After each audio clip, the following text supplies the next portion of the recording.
Hello, friends.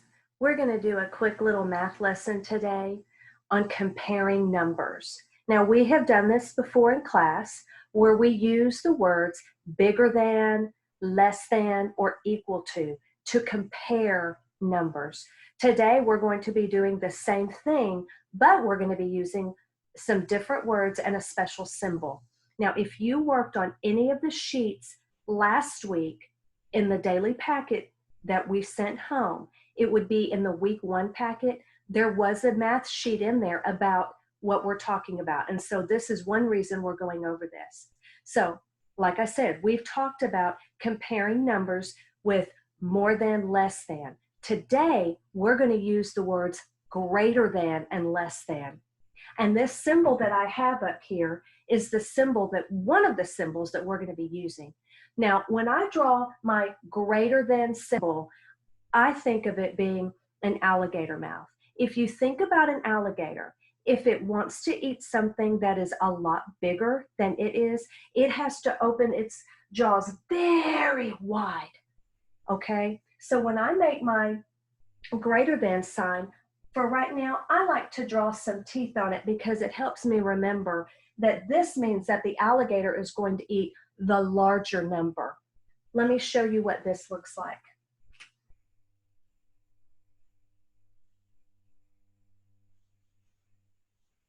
This is actually what we call a number sentence. Now, we write sentences all the time in kindergarten using words.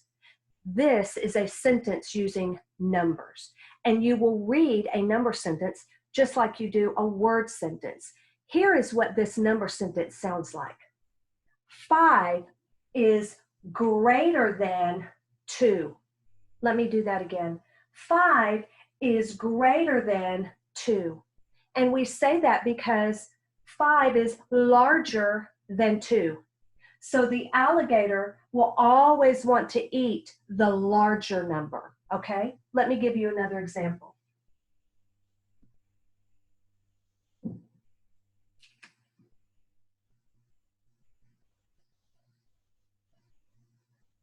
Here's another number sentence. This is how you read this. 8 is greater than 3. 8 is greater than 3. And the alligator mouth is pointing toward the 8 because the alligator wants to eat the larger number, okay? Now, we've talked about greater than. We're also going to talk about less than.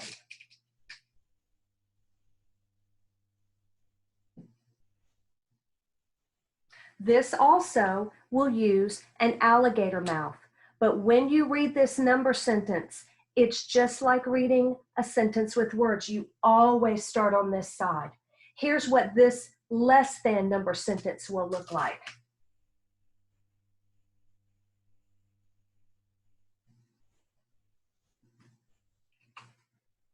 3 is less than 5. Notice that the little bitty part of the alligator mouth is pointing toward the smaller number.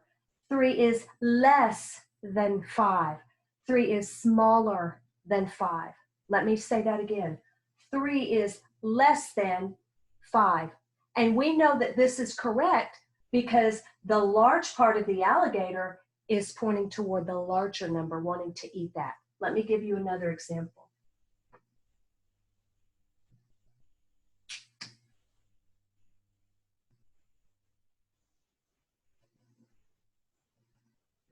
Let's read this number sentence. 6 is less than 9. 6 is less than 9. 6 is smaller than 9. And the small part of the alligator mouth is pointing toward the 6. And the large part of the mouth is eating the larger number, 9. So we have talked about greater than and less than. I want you to practice some of this at home. Even if you get a sheet of paper out and work with one of your family members, write down some numbers and practice writing these number sentences. We'll see you soon.